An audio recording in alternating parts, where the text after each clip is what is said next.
হজ করার জন্য, আল্লাহর ঘর জিয়ারত করার জন্য যে উম্মত তার টাকা পয়সা খরচ করে,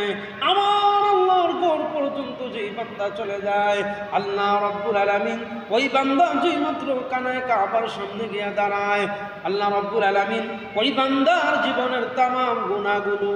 মহান আল্লাহ এই ঘরের সামনে দাঁড়ানো মাত্রই ক্ষমা করে দেয়। শুধুমাত্র তা না, আল্লাহর ঘরের এমন বৈশিষ্ট্য, পৃথিবীর যত ঘর আছে কোনো ঘরের এমন কোনো গুণ নাই যেই ঘরের সামনে দাঁড়াইলে গুনাহ মাফ হয়ে যায়, কিন্তু আল্লাহর ঘর কানা কাবা এটা এমন একটা আমি গর্ব, এই ঘরের সামনে গিয়ে যদি আল্লাহর কোনো বান্দা শুধু তাকায় থাকে, তাকাইতে দেরি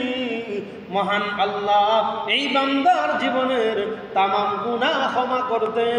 আল্লাহ এক মুহূর্তেও দেরি করে না।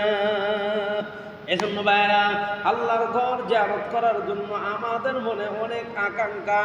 অনেকের মনে চায় আল্লাহর ঘর দেখার জন্য, কিন্তু টাকা না থাকার কারণে আল্লাহর ঘর আমাদের আর দেখা হয় না।